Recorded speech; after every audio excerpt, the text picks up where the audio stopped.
ఓం శ్రీ మాత్రే నమః ఛానల్లోకి స్వాగతమండి.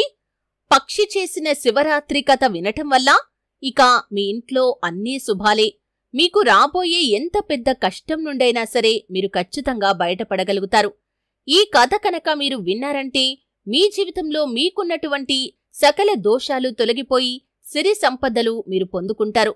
శ్రద్ధగా ఈ కథ వినటం వల్ల మీ జీవితంలో ఉన్నటువంటి దుఃఖాలు అన్నీ కూడా తొలగిపోతాయి. అలాగే ఈ కథ విన్నవారిపై ఆ మహాశివుడి యొక్క అనుగ్రహం కూడా ఎల్లప్పుడూ ఉంటుంది. చాంద్రమానం హిందూ క్యాలెండర్ ప్రకారం ప్రతి నెలా శివరాత్రి వస్తుంది. అయితే వీటిని మాస శివరాత్రులు అంటారు. కాని సంవత్సరంలో ఒకేసారి మాఘ మాసంలోని కృష్ణపక్షంలో చతుర్దశి నాడు మహాశివరాత్రి వస్తుంది. మహాశివరాత్రి పర్వదినం సాధారణంగా ఫిబ్రవరి మాసంలో కాని మార్చి మాసంలో కాని వస్తుంది. శీతాకాలం ముగింపు మరియు వసంతకాలం వేసవికాల ప్రారంభంలో ఈ మహాశివరాత్రి వస్తుంది. మహాశివరాత్రి పర్వదినాన్ని శక్తి, ప్రేమ, ఏకత్వం యొక్క స్వరూపంగా భావిస్తారు. అయితే ఈరోజు పక్షి చేసిన శివరాత్రి కథను విందాం. స్కిప్ చేయకుండా వీడియోను ఎండింగ్ వరకు చూసినట్లయితే సకల శుభాలు మీరు పొందుకుంటారు. వీడియోలోకి వెళ్లే ముందు మా చిన్న రిక్వెస్ట్ ఏంటంటే, ఇంతకు ముందు కనుక మా ఛానల్ని మీరు సబ్స్క్రైబ్ చేసుకోనట్లయితే సబ్స్క్రైబ్ చేసుకోండి. అలాగే పక్కనే ఉండే గంట సింబల్ మీద ఆల్ అప్డేట్స్ ని క్లిక్ చేయండి. అప్పుడే మేము అప్లోడ్ చేసే ప్రతి వీడియోకి మీకు నోటిఫికేషన్ అనేది వస్తుంది. ప్రాచీన కాలంలో ఒక నగరంలో ఒక సేటు మరియు అతని భార్య ఉండేవారు. ఈ దంపతులకు దేనికీ లోటు ఉండేది కాదు. ఆ నగరంలో అధిక ధనవంతులు ఎవరైనా ఉన్నారు అంటే అది ఆ సేటు మరియు ఆ సేటు భార్య. ఆ నగరంలో అందరికన్నా ఎక్కువ ఆస్తులు ఉన్నవారు కూడా ఈ దంపతులే. కాని వీరికి ఎంత ఆస్తి ఉన్నా కాని ఇతరులకు ఏమీ ఇచ్చేవారు కాదు. దాన ధర్మాల వంటివి కూడా చేసేవారు కాదు. పుణ్యకార్యాలు, దైవ కార్యాలు కాని చేసేవారు కాదు. వారి జీవితంలో ఎప్పుడూ కూడా కనీసం ఒక మనిషి కడుపు నిండా అన్నం పెట్టింది కూడా లేదు. ఒకరి ఆకలిని తీర్చిందే లేదు. ఇలాంటి ఈ దంపతులకు సంతానం కూడా లేదు. ఆ సేటు ఇంటి దగ్గరలో ఒక చెట్టు ఉండేది. ఆ చెట్టుపై ఒక పక్షి కుటుంబం నివసిస్తూ ఉండేది. ఆ పక్షికి 2 చిన్న పిల్లలు ఉంటాయి. పక్షి నగరంలోనికి ఆహారం కోసం వెళ్తూ ఉండేది. అక్కడక్కడా పడిన ధాన్యాలను, గింజలను తీసుకుని తన గూటికి చేరుకునేది. వాటితో పిల్లల ఆకలిని తీర్చేది పక్షి. ఒకరోజు పక్షి నగరంలోకి వెళ్లి ఆహారం సేకరించే క్రమంలోనే సేటు ఉన్న ఇంటికి కూడా వెళ్ళింది. కాని అక్కడ ఆ పక్షికి ఒక్క గింజ కూడా దొరికేది కాదు. పక్షి తన మనసులో ఇలా అనుకుంటూ ఉండేది, పూర్తి నగరంలో పెద్ద ఇల్లు ఈ సేటుదే. సేటు చాలా ధనవంతుడు. కాని ఇతను ఎటువంటి దానాలు చేయటం లేదు. కనీసం ఎవరికీ భిక్ష కూడా వేయటం లేదు. ఏ జీవ జంతువులకు కూడా ఇతను సహాయం చేయటం లేదు. పక్షులకు కూడా ఆకలిని తీర్చటం లేదు. ఈ సేటు చాలా పిసినారి అని అనుకుంటుంది. ఒకరోజు ఆ పక్షి తన గూడు నుండి బయలుదేరి సేటు ఇంటి వద్ద వాలుతుంది. అదే సమయంలో ఆ సేటు మరియు అతడి భార్య ఎలా మాట్లాడుకుంటున్నారంటే, సేటు భార్య సేటుతో ఇలా అంటుంది, ఏమండి, మన దగ్గర చాలా ధనం ఉంది. అన్ని సంపదలు ఉన్నాయి. పూర్తి నగరంలో మనమే ధనవంతులం. మనకు తినటానికి తిండి ఉంది. మనకు తిండికి, డబ్బుకు ఎటువంటి లోటు లేదు. ఈ ధనాన్ని మనం ఏం చేసుకుంటాం? మనకు వారసుడు కూడా లేడు. ఈ ధనాన్ని తినేవారు ఎవరూ లేరని భర్తను అడిగేసరికి దానికి సేటు ఇలా అంటాడు, ఇందులో మనం చేసేదేముంది? మన తలరాత అలా ఉంది. మన తలరాతలో పుత్ర ప్రాప్తి లేదు. ఎప్పటివరకు మనం జీవించి ఉంటామో అప్పటి వరకు ఈ ధనాన్ని, ధాన్యాన్ని తింటాము. అలాగే ఎవరి తలరాతలో అయితే ఈ సంపాదనను తినాలి అని ఉంటుందో తర్వాత ఆ సంపదలను వారే తింటారు. ఈ విధంగా ఆ దంపతులు మాట్లాడుకుంటూ ఉంటే ఆ పక్షి వింటుంది. వారి మాటలు విన్నాక పక్షి అక్కడ్నుంచి వెళ్లిపోతుంది. కాని ప్రతిరోజు ఆ పక్షి సేటు ఇంటికి వెళ్లి ఆ దంపతులు ఏం మాట్లాడుకుంటున్నారో వినేది. ఆ పక్షి చాలా మంచి స్వభావాన్ని కలిగి ఉండేది. దాని మనస్సు చాలా దయతో నిండి ఉండేది. ఆ సేటు భార్య కూడా ఆ పక్షిని చూస్తూ ఉండేది. ఆ సేటు భార్యకు ఆ పక్షి బాగా నచ్చింది. సేటుకు తెలియకుండా కొన్ని గింజలను దాచి ఆ పక్షికి ఆహారంగా వేసేది. ఆ పక్షి ఆహారాన్ని తింటూ తన పిల్లలకి కూడా తీసుకుని వెళ్లేది. ఒకరోజు పక్షి మనసులో ఇలా అనుకుంటుంది, సేటు భార్య చాలా మంచిది. నాకు ప్రతిరోజు ధాన్యాన్ని కూడా వేస్తుంది. కాని వారింట్లో పుత్రులు లేరు. ఏం చెయ్యాలి? నేనేం చేస్తే ఆ సేటు భార్యకు పుత్రులు పుడతారు? ఒక స్త్రీ ఎప్పటివరకు తల్లి కాకుండా ఉంటుంది? స్త్రీ ఒక తల్లైనప్పుడే తన యొక్క జీవితం పరిపూర్ణమవుతుంది కదా. ఒక ఆడదాని బాధ ఇంకొక ఆడదానికే అర్థమవుతుంది. ఇలా అనుకుంటూ ఆ సేటు భార్యను తలుచుకుంటూ ఎంతో బాధపడుతూ ఉండేది. నేను వీళ్ల కోసం ఏం చేయగలను అని తనలో తానే మదనపడిపోతూ ఉండేది. ఇలా బాధపడుతూ వారి గురించి ఆలోచిస్తూ ఉండగా ఆ పక్షికి ఒక ఆలోచన వచ్చింది. నేనెందుకు ఆ మహాదేవుని దగ్గరికి వెళ్లకూడదు అని. నేను ఆ మహాదేవుని దగ్గరికి వెళ్లి సేటు మరియు సేటు భార్య గురించి మొరపెట్టుకుంటాను. ఇలా ఆలోచిస్తూ తన గూటికి వెళ్లి తన భర్తతో ఇలా అంటుంది. నేను ఒక ముఖ్యమైన పనిమీద బయటకు వెళ్తున్నాను. నేను వచ్చేవరకు పిల్లలను జాగ్రత్తగా చూసుకోండి. వారికి సమయానికి ఆహారాన్ని, నీటిని అందించండి అని చెప్పి ఆడపక్షి ఆకాశ మార్గంలో ఎగురుకుంటూ వెళ్ళింది. పక్షి చాలా వేగంగా ఎగురుకుంటూ వెళ్లిపోతూ ఉంది. తిండి, నిద్రాహారాలు మానేసి ప్రయాణం చేస్తూనే ఉంది. అలా కొద్ది రోజులకు కైలాస పర్వతానికి చేరుకొని స్పృహ తప్పి పార్వతీదేవి కాళ్ల వద్ద పడిపోయింది. పార్వతీదేవి పాదాల వద్ద పడిన పక్షిని పార్వతీదేవి చేతిలోకి తీసుకుంది. స్పృహ కోల్పోయిన ఆ పక్షికి మళ్లీ స్పృహ వచ్చేలాగా చేసింది పార్వతీదేవి. తర్వాత పార్వతీదేవి ఆ పక్షితో ఇలా అంటుంది. ఓ పక్షి, నువ్వెక్కడ్నుండి వచ్చావు? నీవు ఎందుకు చాలా కంగారు పడుతూ ఉన్నావు అని పార్వతీదేవి పక్షిని అడుగుతుంది. దానికి ఆ పక్షి ఇలా చెబుతుంది. అమ్మా పార్వతీదేవి, నేను చాలా బాధలు ఉన్నాను. నేను చాలా దూరం నుండి వచ్చాను. కాని ఈ దుఃఖమైతే నాకోసం కాదు, వేరేవారి కోసం. నేను దుఃఖంలో ఉన్నాను అని పక్షి అంటుంది. దానికి పార్వతీదేవి ఇలా అడుగుతుంది.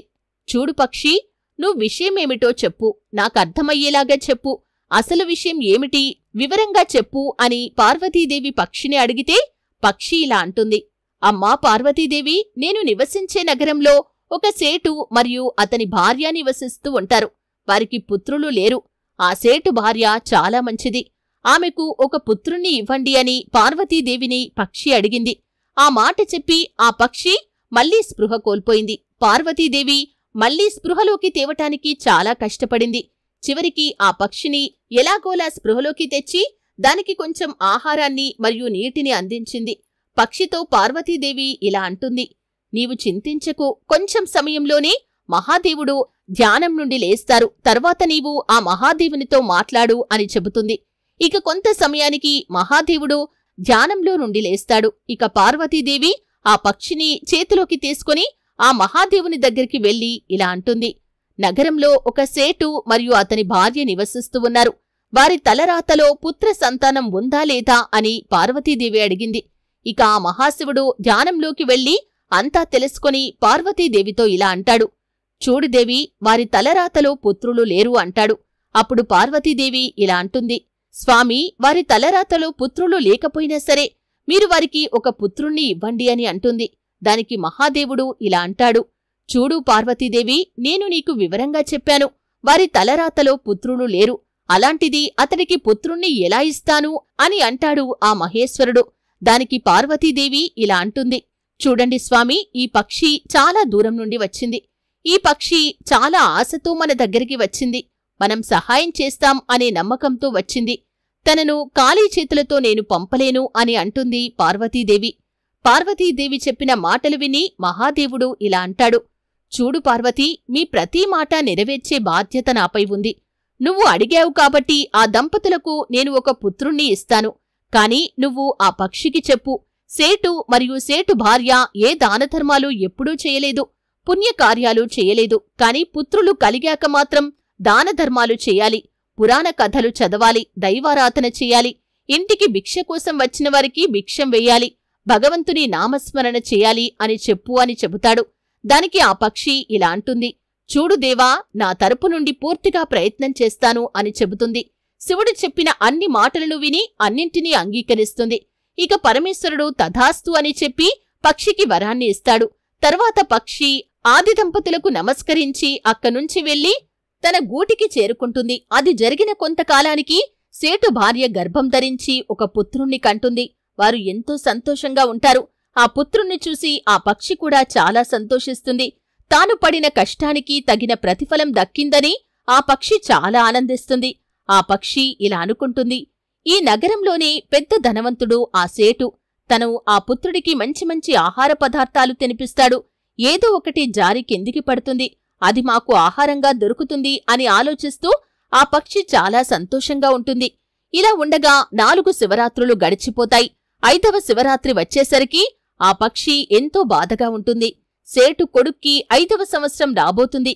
కాని ఈ సేటు మరియు సేటు భార్య ఎలాంటి పుణ్య కార్యాలు కాని దానధర్మాలు కాని చేయటం లేదు. వీరు దానధర్మాలు చేయకపోతే పుత్రుడు అల్పాయుష్కుడు అయిపోతాడు. అది ఆలోచిస్తూ ఆ పక్షి చాలా దుఃఖంగా ఉంటుంది. నేను సేటు మరియు సేటు భార్యకు ఎలా చెప్పాలి?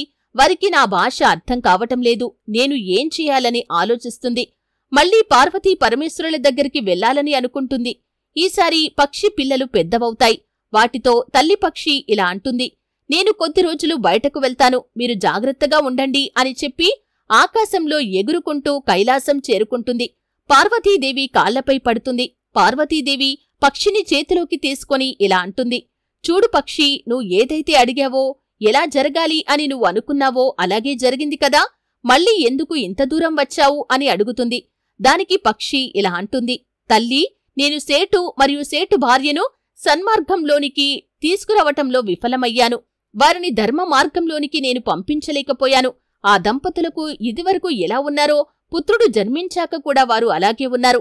ఏ దానధర్మాలు చేయటం లేదు అని పక్షి బాధపడుతూ చెబుతుంది.